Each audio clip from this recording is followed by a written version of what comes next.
এই হলো আমাদের গার্লস স্কুল ইসলামপুর, দেখতে পাচ্ছেন। এই রাস্তা দিয়ে আমি যাচ্ছিলাম জাস্ট এই পাশ দিয়ে। এই পাশে যাওয়ার পরে এই রাস্তার মধ্যে আদিবাসীরা কি একটা প্রোগ্রাম হচ্ছিল আজকে, আমি জানি না, একটা যেন প্রোগ্রাম ছিল। জাস্ট আমি ওই জায়গায় পিলারের কাছে ছেলে দুটা পেশাব করতেছিল, আমি জানি না। ওকে বললাম, ভাই এখানে পেশাব কেন করতেছিস তুই?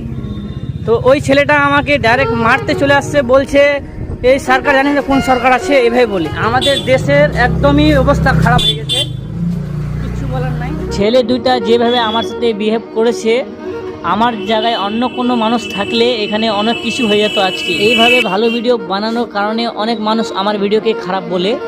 আমি ছেলে দুটাকে কোনো খারাপ কথাও বলিনি, বলতাম জাস্ট এখানে এইভাবে নোংরা করবি না, অন্য জায়গায় আছে, অন্য জায়গায় যা। অনেকগুলো বাচ্চা এখানে গার্লস স্কুলের বাচ্চাগুলো যাওয়া আসা করে, এখানে এইভাবে নোংরা করলে বাচ্চাদের উপরে ইফেক্ট হতে পারে, তার কারণে আমি এই কথাটা বলছি। আমি কি এই ভিডিওটা বানাই করে অন্যায় করেছি? অনেক মানুষ কমেন্ট করে উল্টাপাল্টা, কিন্তু তাদের ক্ষেত্রে বলতেছে আমি যে এই শব্দটা উঠালাম কি আমাদের ইসলামপুরে অনেকগুলো মানুষ যেখানে সেখানে পেশাব করে দেয়, সেটা কিন্তু অনেক খারাপ। গার্লস স্কুলের সামনে পেশাব করলে সেটা কি ভালো লাগে? আপনার বোন, আমার বোন, সবাই এখানে বাচ্চাগুলো পড়াশোনা করে একটা ভালো শিক্ষার জন্যে, কিন্তু মানুষ এখানে এটাকে অসম্মান করে এখানে পেশাব করে। কিছু কিছু মানুষ ভাবে আমাদের ওয়েস্ট বেঙ্গলের মধ্যে বিজেপি আসছে, তার কারণে আমরা যা খুশি তাই করব।